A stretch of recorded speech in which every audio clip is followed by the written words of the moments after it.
주말 가족 식사 자리. 75의 노모가 효성 지극한 아들이 직접 따라준 오렌지 주스를 막 마시려던 찰나였습니다. 컵이 입술에 닿기 직전 한 젊은 아르바이트생이 황급히 다가와 노모의 손에 쪽지 한 장을 쥐어주었습니다. 쪽지에는 단 한 문장이 적혀 있었지만 그 내용은 노모를 순식간에 차가운 얼음장 속으로 밀어넣기에 충분했습니다. 도대체 그 쪽지엔 무엇이 적혀 있었을까요? 몇 분 후 식당 문이 열리고 제복을 입은 경찰관 2명이 들이닥쳤습니다. 이 뒤에는 과연 어떤 사연이 숨겨져 있는 걸까요? 가족애가 치밀하게 설계된 사기극으로 변질되었을 때, 효도가 독을 감춘 사탕 발림이 되었을 때, 아무런 방어막도 없는 노인은 어떻게 스스로를 구해야 할까요? 지금부터 오늘의 이야기를 시작하겠습니다. 제 나이 올해 75, 이름은 김영자입니다. 아들 내외는 서울 도심의 신축 아파트에 살고 저는 강북의 오래된 빌라에서 수십 년간 혼자 지냈습니다. 작년 겨울 집에서 넘어지는 바람에 다리를 좀 다쳤는데 아들이 마음이 놓이지 않는다며 굳이 저를 자기 집으로 데려가더군요. 편안하게 모시겠다고는 했지만 며느리 미경이가 속으로 탐탁지 않아 한다는 걸 압니다. 그저 입 밖으로 내지 않을 뿐이죠. 오늘은 주말이라 아들이 가족끼리 외식한 지도 오래됐으니 나가자며 동네 근처에 새로 생긴 고급 한식당으로 우리를 데려갔습니다. 도착했을 때는 12시가 조금 넘은 시간이라 손님이 꽤 많았지만 가게 안은 비교적 조용했습니다. 서빙을 하는 직원은 20살 초반쯤 되어 보이는 여학생이었는데 머리를 하나로 묶고 눈웃음이 예쁜 손이 아주 야무진 아가씨였습니다. 주문을 마치자 아들이 제게 오렌지 주스를 한 잔 따라주며 말했습니다. 어머니, 목 좀 축이세요. 요리는 금방 나올 거예요. 저는 고개를 끄덕였습니다. 그런데 컵을 입으로 가져가려는 순간 아까 그 여학생이 갑자기 다가오더니 떨리는 손으로 접힌 쪽지 하나를 건넸습니다. 할머니, 누가 이걸 전해드리라고 해서요. 목소리는 아주 작았고 눈동자는 누군가가 들을까봐 불안하게 흔들리고 있었습니다. 심장이 덜컥 내려앉았습니다. 여기서 누가 나에게 쪽지를 준단 말인가? 아는 사람이라곤 아무도 없는데. 하지만 학생의 표정이 장난 같지는 않았습니다. 망설이다 쪽지를 받아 펼쳤습니다.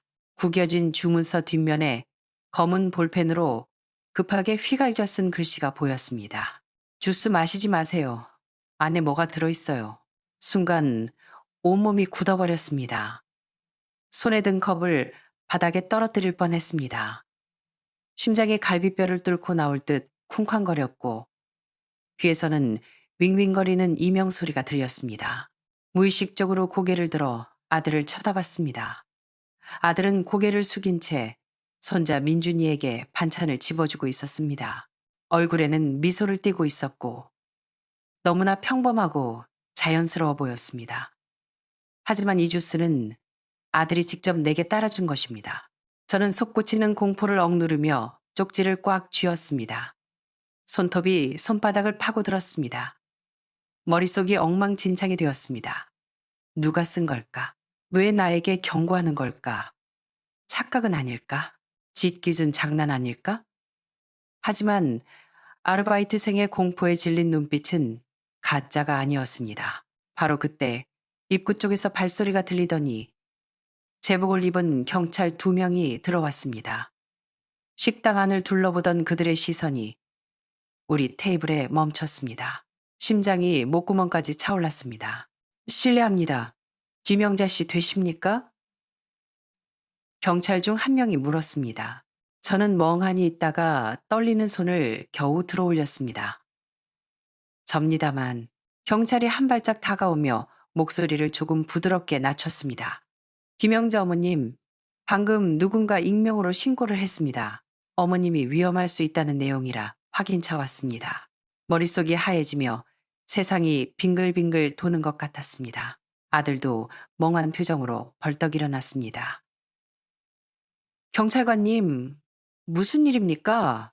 우리 어머니한테 무슨 문제라도 있나요? 저는 아무 말 없이 손에 쥐고 있던 쪽지를 경찰에게 건넸습니다. 쪽지를 본 경찰의 표정이 순식간에 굳어졌습니다. 그는 동료에게 뭐라 작게 지시하더니 저를 향해 물었습니다. 어머님, 이 주스 아직 안 드셨죠? 저는 목이 메어 말도 나오지 않아 그저 고개만 저었습니다. 경찰은 조심스럽게 주스컵을 증거물 봉투에 담았고 점장에게 CCTV 열람을 요청했습니다. 그 모든 과정이 진행되는 동안 저는 넋이 나간 사람처럼 앉아 있었습니다. 손발이 얼음장처럼 차가워졌습니다. 아들은 안절부절 못하며 어머니, 혹시 누구한테 원한 산 일 있으세요? 라고 계속 물었고 손자 민준이는 겁을 먹고 의자 깊숙이 몸을 움츠렸습니다.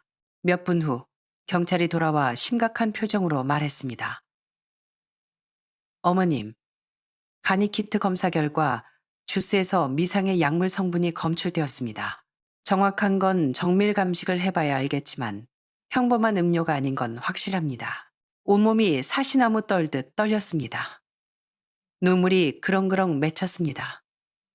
무서워서가 아니라 마음이 너무나 시려서였습니다. 그 주스는 제 친아들이 따라준 것이니까요. 하지만 믿을 수가 없었습니다. 제가 업어 키운 자식입니다.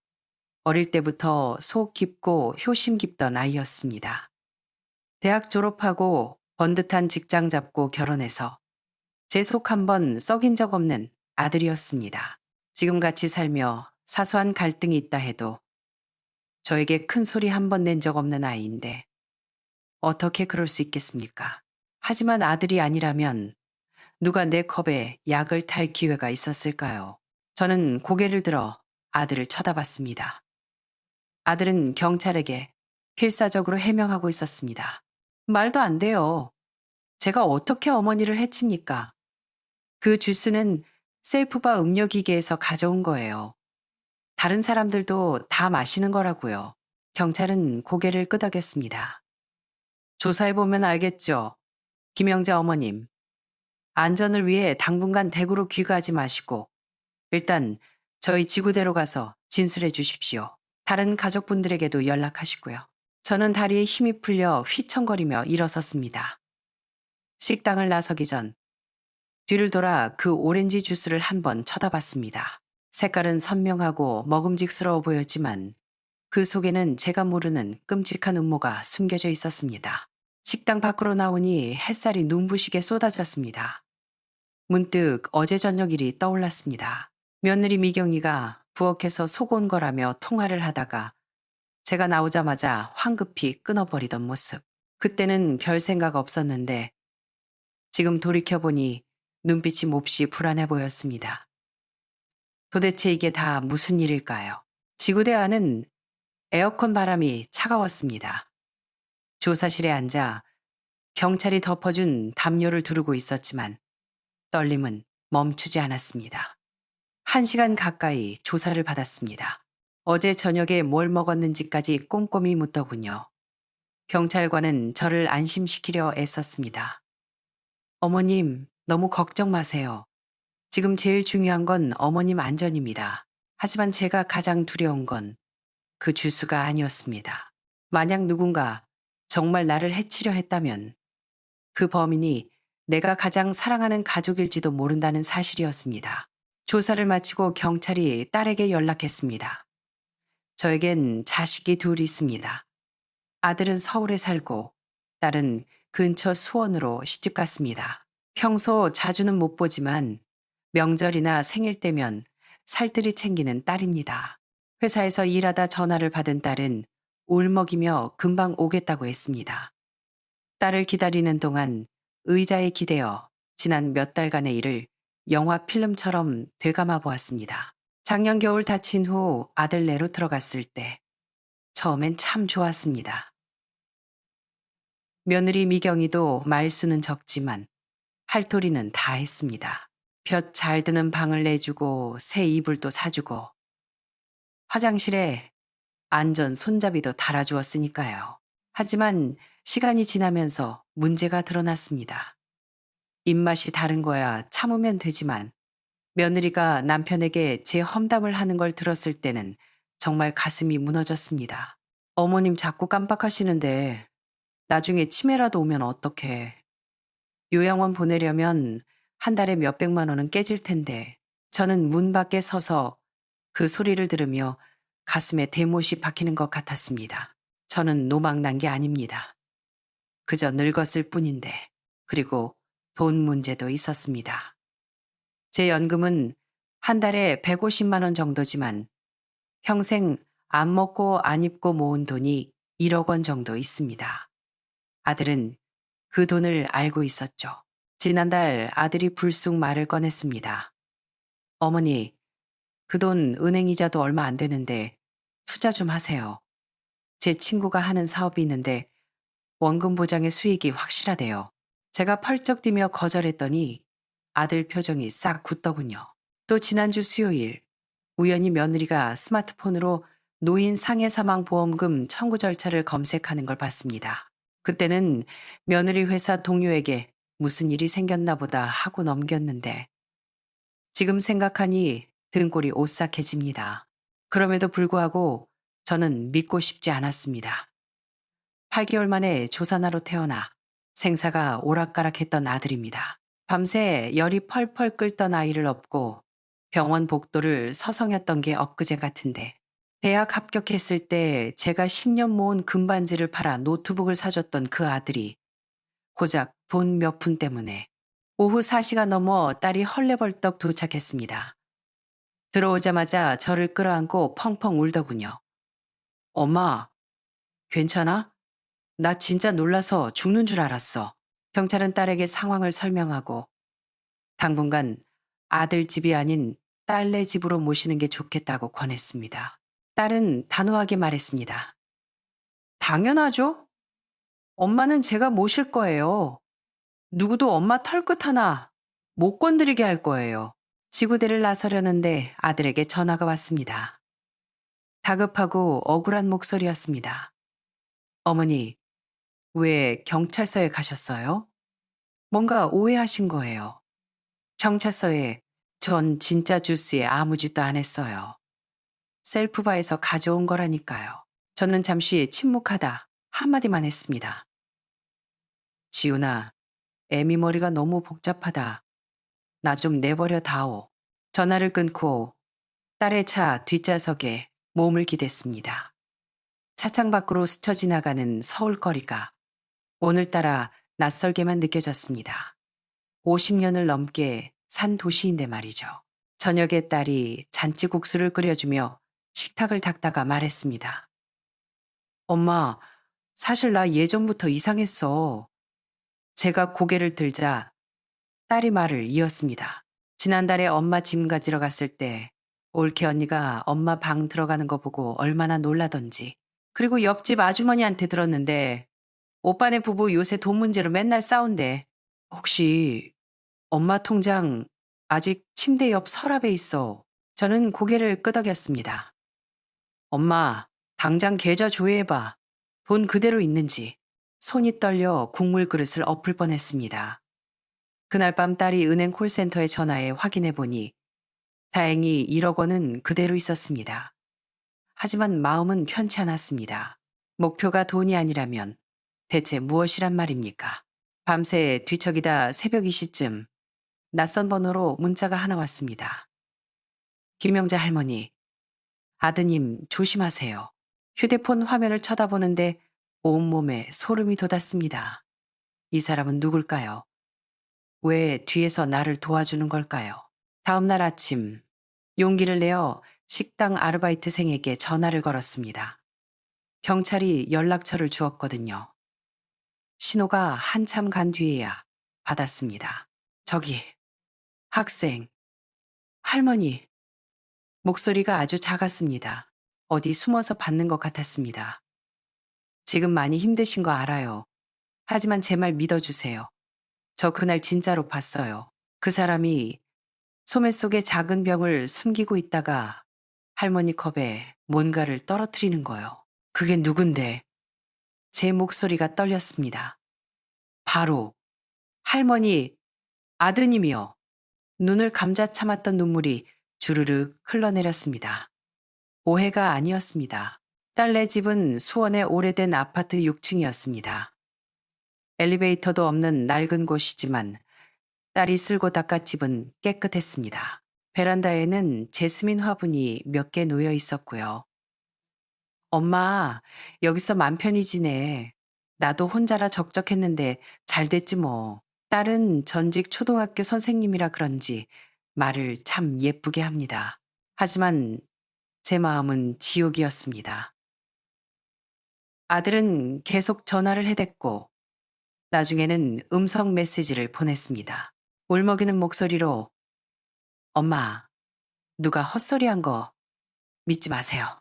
제가 엄마 아들이잖아요 라고 하는데 삭제 버튼 위에 손가락을 올려놓고도 차마 누르질 못했습니다. 그를 믿어서가 아닙니다. 돈 때문에 부모를 요양원에 버리고 유산 때문에 소송을 거는 뉴스를 너무 많이 봐서입니다. 우리 나이 땐 죽는 것보다 자식에게 짐짝 취급받는 게 더 무섭습니다. 셋째 날 오전, 관할 경찰서에 박 형사가 찾아왔습니다. 40대 중반의 베테랑 여자 형사였습니다. 그녀가 가져온 소식은 충격적이었습니다. 어머님, 주스에서 벤조디아제핀 계열의 약물 성분이 나왔습니다. 수면 진정제로 쓰이는 건데 노인분들이 과다 복용하면 호흡 곤란으로 사망에 이를 수도 있는 위험한 약이에요. 박 형사는 말을 이었습니다. 이건 의사 처방이 있어야 살 수 있는 건데 조사해 보니 아드님이 2주 전에 불법으로 약물을 취급하는 곳에서 현금을 주고 구매한 정황이 포착됐습니다. 근처 CCTV에 찍혔어요. 찻잔을 떨어뜨릴 뻔했습니다. 그걸 사서 뭐 하려고? 동료 어머니가 불면증이 심해서 구해준 거라고 둘러대던데 확인해보니 그런 사실이 없답니다. 할 말이 없었습니다.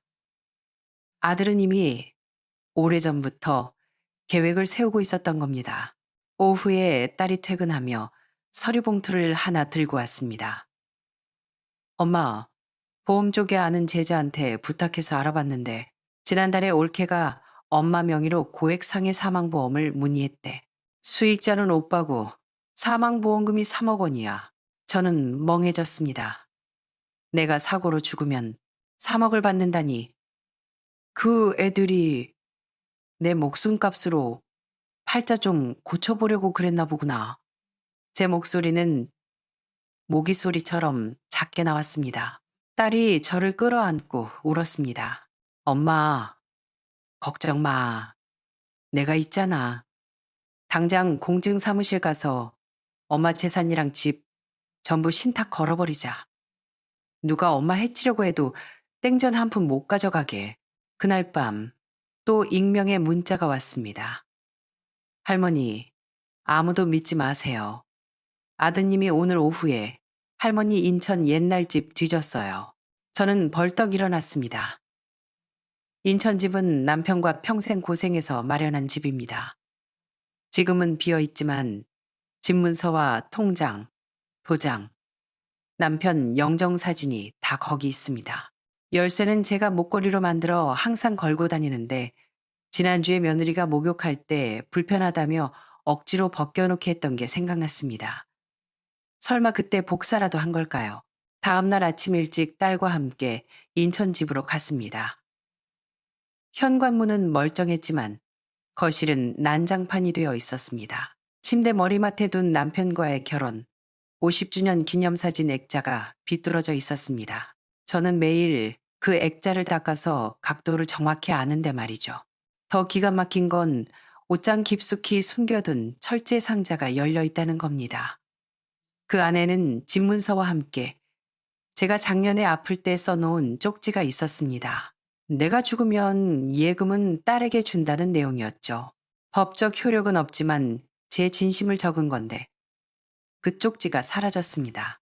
저는 바닥에 주저앉아 덜덜 떨었습니다. 그들은 내 목숨만 노린 게 아니라 딸에게 남기려던 제 마지막 마음까지 없애버리려 한 겁니다. 점심때쯤 아들이 갑자기 딸네 집으로 들이닥쳤습니다. 제가 사준 남색 점퍼를 입고 한 손엔 과일 바구니를 들고 있었는데 눈이 벌개져 있었습니다. 어머니, 왜 이런 데 계세요? 미경이가 뭐 서운하게 했어요? 제가 다 혼내줬으니까 집에 가요. 네. 딸이 문을 가로막고 차갑게 말했습니다. 오빠, 그 주스 얘기부터 해명해. 아들 얼굴이 하얗게 질리더니 손을 비비며 말했습니다. 그거 오해라니까. 누가 날 모함하는 거야. 엄마, 제가 엄마를 얼마나 끔찍하게 생각하는데요. 제가 그를 빤히 쳐다보다 물었습니다. 그럼 너 그 약은 왜 샀니? 보험은 왜 알아보고? 어제 인천 집에는 왜 가서 뒤졌어? 아들은 얼어붙었습니다. 눈동자가 갈 곳을 잃고 흔들렸습니다. 그건 친구 부탁으로. 아니, 엄마, 남의 말 듣고 이러시면 안 되죠. 남의 말. 제가 쓴 웃음을 지었습니다. 그럼 내 금고 속에 있던 쪽지는 누가 가져갔니? 익명 문자는 누가 보냈고? 아들의 입술이 파르르 떨렸습니다. 그때 밖에서 사이렌 소리가 들리더니 경찰차 2대가 도착했습니다. 박 형사가 압수수색 영장을 들고 올라왔습니다. 김지훈 씨, 새로운 증거가 확보되어 긴급 체포합니다. 자택과 소지품 압수수색하겠습니다. 아들은 다리가 풀려 그 자리에 주저앉았습니다. 저는 현관에 서서 제가 50년을 키운 저 남자를 바라보았습니다. 분노보다는 끝이 보이지 않는 피로감이 몰려왔습니다. 욕망 앞에서는 혈육의 정 따위는 썩은 동아줄보다 못하다는 걸 깨달았습니다. 경찰은 아들의 서재 비밀 공간에서 작은 약병을 찾아냈습니다. 식당 주스에서 나온 성분과 일치하는 액체가 남아 있었죠. 그리고 휴대폰 암호 폴더에서는 제 일상을 찍은 사진들이 쏟아져 나왔습니다. 몇 시에 일어나는지, 언제 약을 먹는지, 밤에 문은 잠그는지, 심지어 인천집 열쇠를 확대해서 찍은 사진도 있었습니다. 더 끔찍한 건 며느리와 주고받은 카카오톡 내용이었습니다. 어머니 사고로 돌아가시면 보험금이랑 예금 합쳐서 5억은 나와. 그걸로 강남 학군지 아파트 계약금 치르면 돼. 저는 그들에게 어머니가 아니었습니다. 그저 강남 아파트로 가는 길에 노인 걸림돌이자 현금 인출기였을 뿐입니다. 그날 밤 딸네 베란다에 앉아 남편 사진을 쥐고 한참을 울었습니다.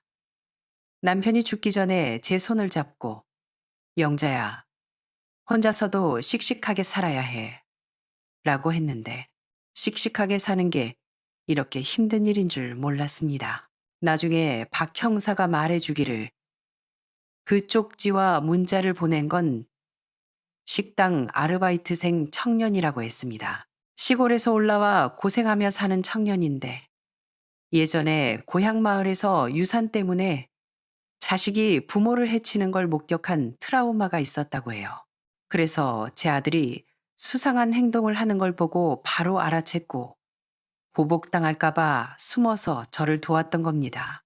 생판남인 그 청년이 제 친아들보다 더 제 목숨을 귀하게 여겼던 거죠. 며칠 후 아들은 구속되었습니다. 증거가 너무 명백해서 보석도 허가되지 않았습니다. 며느리 미경이는 친정으로 도망쳤고 연락을 끊었습니다. 동네 통장님이 계란 한 판을 들고 찾아와 위로해 주었습니다. 김 여사님, 요즘 세상이 그래요. 옆 동네 박 영감님도 아들이 진명에 넘기라고 난리쳐서 영 끊었잖아. 자식 농사 내 맘대로 안 되는 거 여사님 탓 아니에요. 저는 아무 말도 할 수 없었습니다. 가슴에 큰 돌덩이가 얹힌 것 같았습니다. 하지만 산 사람은 살아야죠. 딸이 2가지를 도와주었습니다. 하나는 인천 집을 내놓고 그 돈을 신탁에 맡겨 이자로 생활비를 쓰게 한 것. 또 하나는 공증유언장을 작성해 전 재산을 딸에게 상속한다고 못 박은 것입니다. 아들에게는 단 한 푼도 주지 않겠다고요. 이건 벌을 주는 게 아니라 저를 지키기 위한 방패였습니다. 엄마, 미안해하지 마. 요즘은 법이랑 돈이 효자야. 딸의 말이 서글프지만 현실이었습니다. 일주일 뒤 구치소에 있는 아들에게서 전화가 왔습니다. 목소리가 엉망이었습니다. 엄마, 잘못했어요. 진짜 죽이려고 했던 건 아니에요. 그냥 잠들게 해서 살짝 다치게만 하려고. 민준이 학교 문제 때문에 이사를 가야 하는데 돈이 급해서. 저는 눈을 감고 눈물을 삼켰습니다.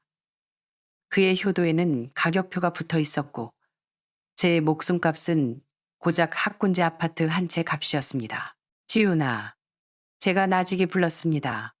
너 10살 때 열이 40도까지 올라서 경기 일으켰을 때 기억나니? 내가 널 업고 빗속을 뚫고 응급실까지 뛰었어. 넘어져서 무릎이 다 깨졌는데도 널 놓칠까봐 꽉 안고 뛰었어. 수화기 너머로 긴 침묵이 흐르더니 억눌린 울음소리가 터져 나왔습니다. 엄마, 죄송해요. 저는 더 이상 말하지 않고 전화를 끊었습니다. 그날 밤 꿈에 남편이 나왔습니다. 옛날 집 대문 앞에 서서 환하게 웃으며 손짓하더군요. 영자야, 밥 먹으러 들어와. 잠에서 깨니 창밖 제스민 화분에서 은은한 향기가 풍겨왔습니다. 저는 깨달았습니다. 이제부터는 오로지 나 자신을 위해 살아야 한다는 것을요. 재판까지는 가지 않았습니다.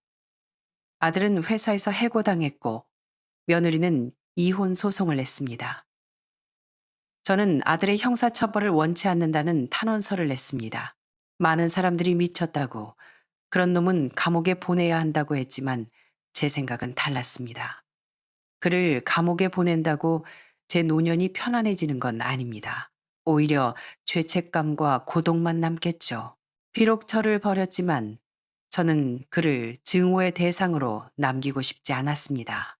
결국 아들은 집행유예와 사회봉사 명령, 그리고 3년간의 보호관찰 처분을 받았습니다. 저는 인천집 판돈으로 딸내 아파트 옆 단지에 작은 원룸을 얻었습니다. 햇볕도 잘 들고 공원도 가깝고 시장도 코앞입니다. 집주인은 82살의 최할머니인데 매일 아침 태극권을 하시고 오후엔 트로트를 들으십니다. 우리는 금방 친해져서 밥 친구가 되었습니다. 할머니가 김치찌개를 끓이면 제가 계란말이를 해서 같이 먹으며 자식 얘기는 빼고 날씨랑 드라마 얘기만 합니다. 노인복지관에서 제 사연을 듣고 보이스피싱 및 노인 사기 예방 강사로 초빙했습니다. 저는 전문가는 아니지만 제 경험담만큼 생생한 교재는 없으니까요. 강단에 서서 백발의 노인분들에게 말합니다. 여러분, 평생 고생하셨잖아요. 마지막까지 효도라는 말에 속아 목숨 걸지 마세요. 내 돈 내가 쥐고 있어야 대접받습니다. 여기저기서 눈물을 훔치고 고개를 끄덕입니다. 반년 뒤 손자 민준이가 몰래 저를 찾아왔습니다. 키가 훌쩍 컸더군요. 손에 그림 한 장을 들고 있었습니다. 흰머리 할머니와 안경 쓴 엄마, 그리고 작은 아이가 손을 잡고 있는 그림이었습니다. 할머니, 아빠는 매일 술만 마시고 엄마랑 외할머니 댁으로 가요. 할머니 보고 싶었어요. 저는 아이를 끌어안았습니다. 어른들의 욕심 때문에 아이가 상처받아서는 안 되죠. 민준아, 방학하면 할머니 집에 놀러와. 맛있는 계란찜 해줄게. 아이는 힘차게 고개를 끄덕였습니다. 이제 저는 76입니다. 아침 6시에 일어나 산책하고 오후엔 복지관에서 봉사하고 저녁엔 최할머니랑 수다 떨고 민준이와 통화합니다. 아들 소식은 궁금해하지 않으려 노력합니다. 지방 물류창고에서 일하며 지낸다는 소문을 들었지만 이제는 뒤를 돌아보지 않으렵니다. 어제 복지관에서 90세 넘은 어르신이 제 손을 잡고 말했습니다. 김 선생, 눈빛이 살아있어 참 좋아. 저는 그 말을 듣고 웃었습니다. 배신과 공포가 저를 무너뜨리지 못했으니까요. 오히려 내 곁에 남은 사람들을 더 소중히 여기게 되었습니다. 해질녘 베란다 의자에 앉아 아래층 아이들이 뛰어노는 소리를 듣습니다. 바람에 제스민 꽃잎이 무릎 위로 떨어집니다. 제 인생의 이 막은 이제 겨우 시작입니다.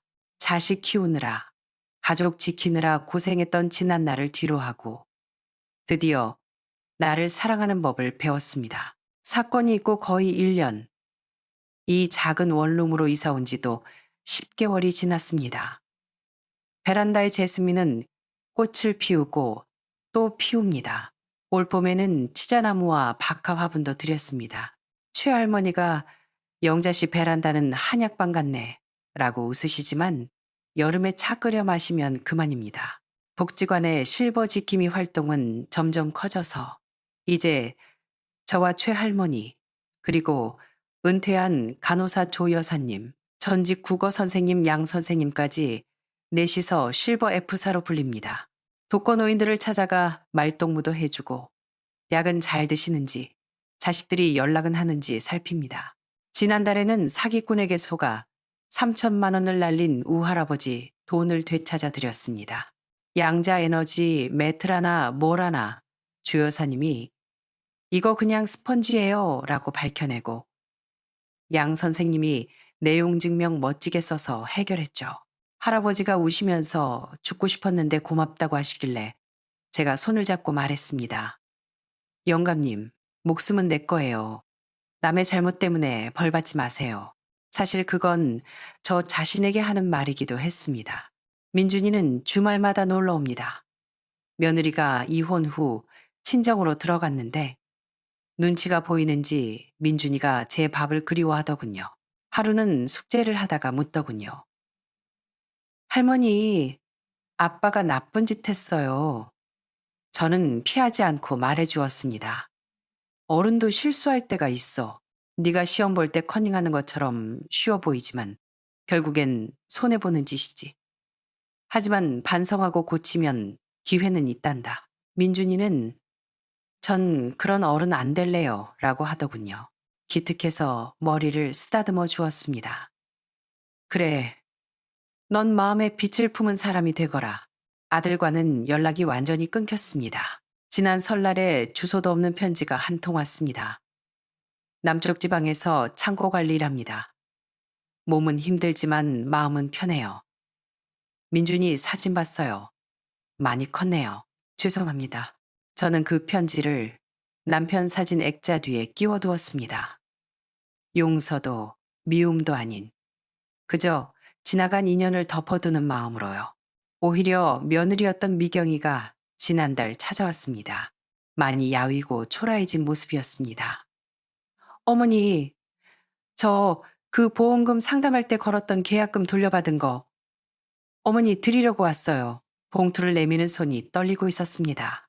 그때 보험도 약도 제가 먼저 말 꺼냈어요. 제가 죽일 년이에요. 저는 봉투를 받지 않았습니다. 그 돈으로 민준이 책이나 사줘라. 대신 이것만 명심해. 자식의 미래를 위해 노인의 뼈를 밟고 올라가려 하지 마라. 그녀는 오열하며 돌아갔습니다. 딸에게 이 얘기를 했더니 엄마 진짜 강철 멘탈이다. 라며 놀라더군요. 저는 웃었습니다. 늙으면 죽는 건 안 무서워도 자존심 잃는 건 무서운 법이니까요. 얼마 전 지역 중학교와 연계한 세대 공감 행사에서 아이들에게 제 이야기를 들려주었습니다. 한 여학생이 할머니, 아들이 밉지 않으세요? 라고 묻더군요. 미움은 너무 무거워서 내가 들고 다닐 수가 없어. 그냥 안쓰러울 뿐이야. 엄마가 자기를 위해 목숨도 내놓을 수 있었던 사람이란 걸 잊어버린 그 어리석음이. 행사가 끝나고 한 학생이 쪽지를 주었습니다. 할머니, 제가 매주 가서 화분에 물 주는 거 도와드릴게요. 눈시울이 붉어졌습니다. 핏줄은 배신해도 세상의 선의는 사라지지 않고 다른 모습으로 돌아오는 법인가 봅니다. 오늘도 저는 아침 산책을 하고 민준이 밥을 짓고 최할머니와 티격태격하며 웃습니다. 어두운 과거는 돌아보지 않습니다. 제 앞에는 손자의 미소, 이웃의 인사, 그리고 베란다에서 피어나는 제스민 향기가 있으니까요. 76세. 끝이 아니라 새로운 시작입니다. 제 노년은 누가 책임져 주지 않아도 됩니다. 저 스스로 이미 충분히 아름다운 풍경이 되었으니까요. 오늘의 이야기 어떠셨나요? 평범해 보이는 오렌지 주스 한 잔 뒤에 숨겨진 아들과 며느리의 비정한 계산, 그리고 돈 앞에서 무너져 버린 천륜과 노년의 존엄성에 대한 이야기였습니다. 여러분은 김영자 어머님의 아들과 며느리를 어떻게 보시나요? 그저 돈에 눈이 멀어 잠시 미쳤던 걸까요? 아니면 탐욕이 인간성을 완전히 잠식해버린 걸까요?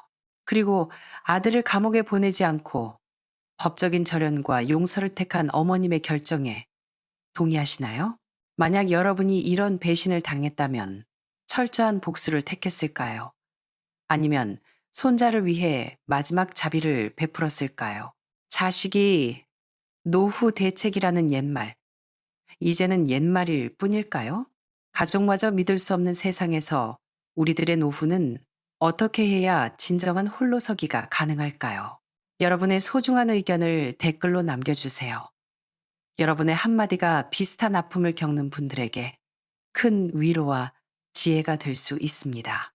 오늘 이야기가 마음에 와닿으셨다면 구독과 좋아요 부탁드립니다.